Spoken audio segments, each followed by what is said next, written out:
আসসালামু আলাইকুম, স্বাগত জানাচ্ছি আরটিভির সকালের সংবাদে। আপনাদের সঙ্গে রয়েছি আমি হাবিবা আফরোজ। লাঞ্ছনার অভিযোগে কর্মবিরতি পালন করছেন মেট্রো রেলের স্টাফরা।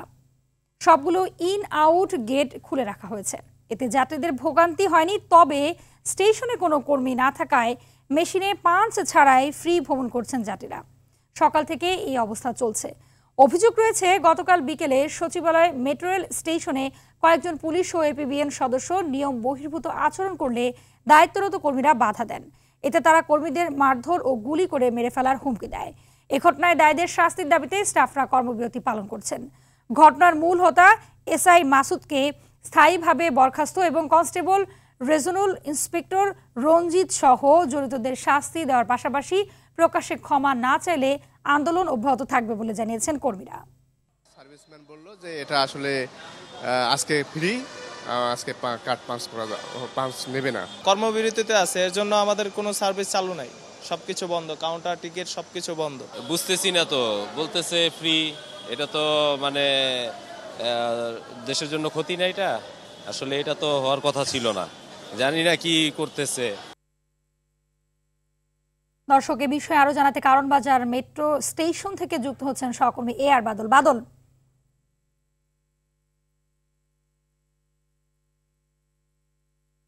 বাদল, কি পরিস্থিতি দেখছেন এবং স্টাফ ছাড়া কিভাবে চলছে মেট্রো রেল? কর্তৃপক্ষ এবং আন্দোলনকারীরা কি বলছেন, বিস্তারিত জানাবেন। সেই যাত্রীর কথা দিয়ে শুরু করি যে আসলে এমনটা তো হওয়ার কথা ছিল না। কি হচ্ছে আসলে মেট্রো রেলে?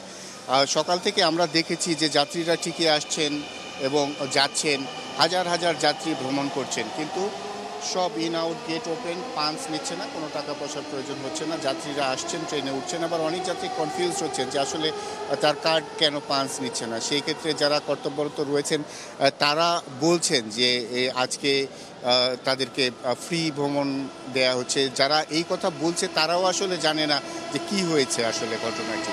গতকাল যে ঘটনা ঘটেছে স্টাফদের মারধরের ঘটনা, তার রেশ জুড়েই আসলে আজকে এই মেট্রো রেলের কর্মীরা কর্মবিরতিতে চলে গেছেন, কিন্তু কর্তৃপক্ষ মেট্রো রেল চালু রেখেছেন যাতে যাত্রীদের ভোগান্তি না হয়, সেই কারণে মেট্রো রেল চলছে, কিন্তু কোনো রকমের টিকিটের এখানে বালাই নেই। এক্ষেত্রে হাজার হাজার যাত্রী প্রতিদিনের মতো সকাল থেকে স্বাভাবিকভাবে যাতায়াত করছেন, কিন্তু অনেকে আবার ভাবছেন যে আজকে যেহেতু টিকিট পাঞ্চ করছে না, সেক্ষেত্রে আবার পরবর্তীতে জরিমানা নেয় কিনা, এরকমটি অনেক যাত্রী মনে করছেন।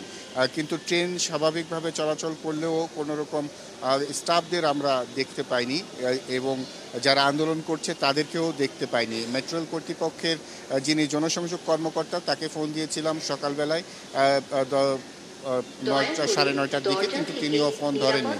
পরে হয়তো আমরা জানতে পারবো যে এই বিষয়ে কর্তৃপক্ষ আসলে কি পদক্ষেপ নিবে এবং যারা আন্দোলনে রয়েছেন তারা যে দাবিগুলো দিয়েছেন, গ্রেপ্তার এবং শাস্তির দাবি, প্রকাশ্যে ক্ষমা চাইতে হবে যেসব পুলিশ সদস্যরা লাঞ্ছনা করেছেন তাদের, সেই বিষয়টি যদি সুরাহা হয় তাহলে হয়তো এই বিশেষ করে কর্মীদের যে কর্মযজ্ঞ সেটি স্বাভাবিক হবে। এখানে যারা দায়িত্বরত রয়েছেন, দু একজন স্টাফ আমরা দেখছি নিরাপত্তা কর্মী, তারাও আসলে জানে না যে এখানে কি হচ্ছে। এরকম পরিস্থিতির মধ্য দিয়ে আসলে মেট্রো রেল সার্ভিস চলাচল করছে। আমরা এখনও মেট্রো রেল কর্তৃপক্ষ এবং যারা আন্দোলন করছেন তাদের কাউকেই পাইনি। পরের সংবাদে হয়তো এ বিষয়ে তাদের বক্তব্য জানিয়ে দিতে পারবো। তবে যাত্রীরা আসলে কনফিউজড যে কি হচ্ছে আসলে মেট্রো রেলে। হাবিবা, ধন্যবাদ আপনাকে। কুষ্টিয়ায় বৈষম্য বিরোধী ছাত্র আন্দোলনের পদবঞ্চিতদের সঙ্গে বৈষম্য বিরোধী ছাত্র আন্দোলন ও নাগরিক কমিটির নেতাকর্মীদের সংঘর্ষের ঘটনা ঘটেছে। এতে উভয় পক্ষের অন্তত 8 জন আহত হয়েছে। রাতে কুষ্টিয়া সরকারি কলেজ মাঠে এই সংঘর্ষের ঘটনা ঘটে। রাতে শহরের ঈদগাহ পাড়া থেকে বৈষম্য বিরোধী ছাত্র আন্দোলনের পদবঞ্চিতদের একটি অংশ নাগরিক পার্টির কমিটিতে ছাত্রলীগ কর্মীদের পদ দেয়া হয়েছে দাবি করে বিক্ষোভ মিছিল বের করে। মিছিলটি কুষ্টিয়া কাটাইখানা মোড়ে সময় মার্কেটের সামনে পৌঁছলে নাগরিক কমিটির নেতাকর্মীরা তাদের ধাওয়া করে। এ সময় উভয় পক্ষ সংঘর্ষে জড়িয়ে পড়ে। সংঘর্ষে আহতদের কুষ্টিয়া জেনারেল হাসপাতালে নিয়ে আসলে সেখানে উত্তেজনা ও হামলার ঘটনা ঘটে। পুলিশ খবর পেয়ে ঘটনাস্থলে গিয়ে পরিস্থিতি নিয়ন্ত্রণে আনে।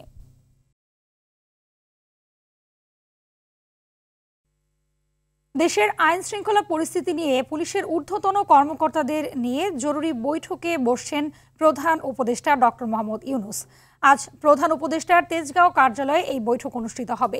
মাঠ পর্যায়ে পুলিশের ঊর্ধ্বতন কর্মকর্তারা এতে উপস্থিত থাকবেন। 127 জন পুলিশ কর্মকর্তার সঙ্গে প্রধান উপদেষ্টার বিশেষ বৈঠকটি অনুষ্ঠিত হবে। এতে আইন শৃঙ্খলা সহ বর্তমান পরিস্থিতিতে নানা দিক নির্দেশনা দেওয়া হবে।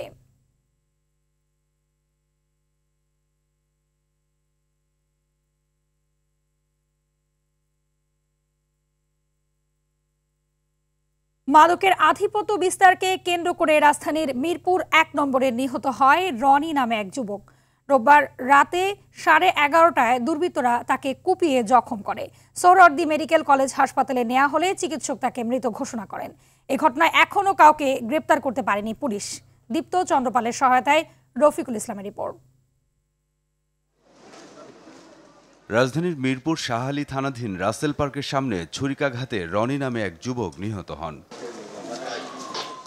এলাকাবাসীর অভিযোগ, কয়েকজন যুবক এলোপাতাড়ি কুপিয়ে তাকে হত্যা করে। বলেন, মাদক বিক্রিতে বাধা দেয়াতেই খুন করা হয় রনিকে। কয়েকটা ছেলে বলছে যে তুমি এলাকায় বাবার ব্যবসা করবে না, কতদিন পোলাপান নিয়ে নষ্ট করবে না, ভালো হয়ে যাও। বাধা দিছে দেখে এই ছেলেরা খুন করছে।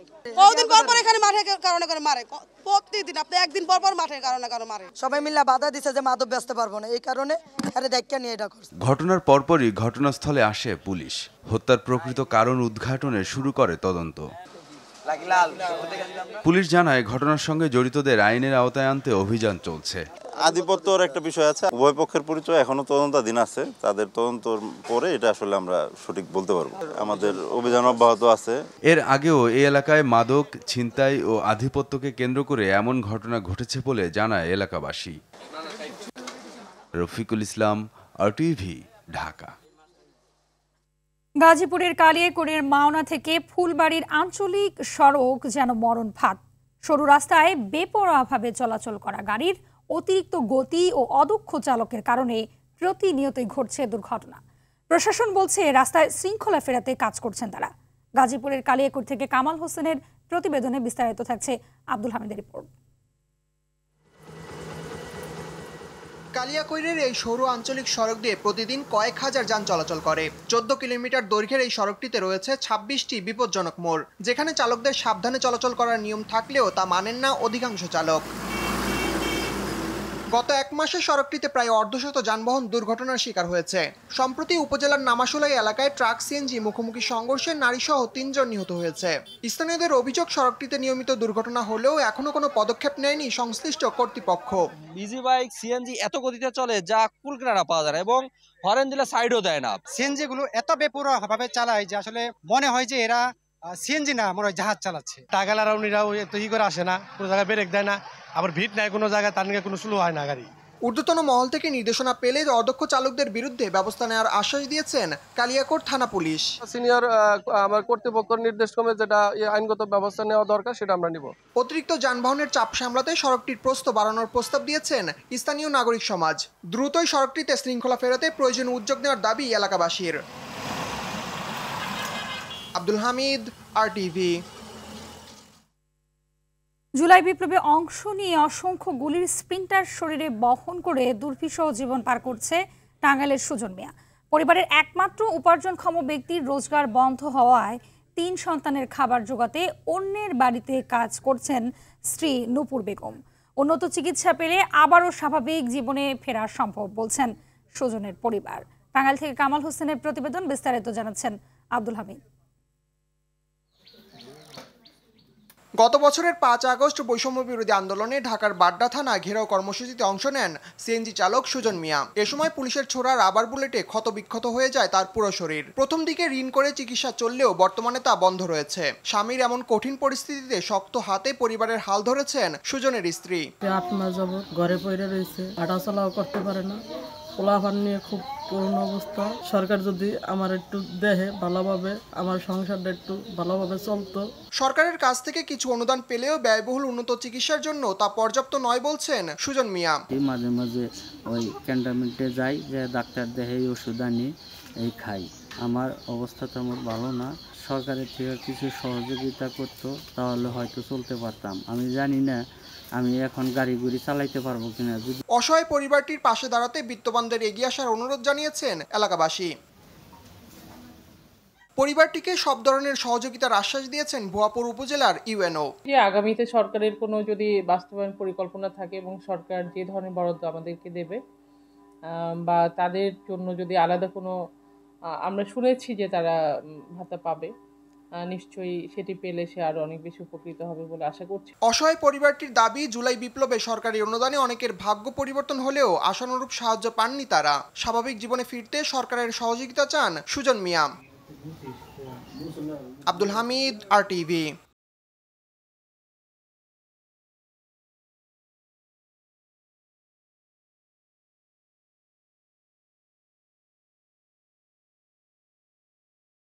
স্বাধীনতার ৫৪ বছরেও স্বাধীন বাংলা ফুটবল দলের পর্যাপ্ত স্বীকৃতি না মেলায় হতাশা প্রকাশ করেছেন স্বাধীন বাংলা ফুটবল দলের অন্যতম ফুটবলার শেখ আশরাফ আলী। ব্যক্তিগতভাবে পুরস্কৃত করার চেয়ে পুরো দলের রাষ্ট্রীয় স্বীকৃতি চান এই সাবেক ফুটবলার। RTVর সাথে একান্ত আলাপচারিতায় স্বাধীন বাংলা ফুটবল দলের শুরুর দিকে নানা ঘটনার স্মৃতিচারণ করেন তিনি। বিস্তারিত মাহফুজুল ইসলামের রিপোর্টে।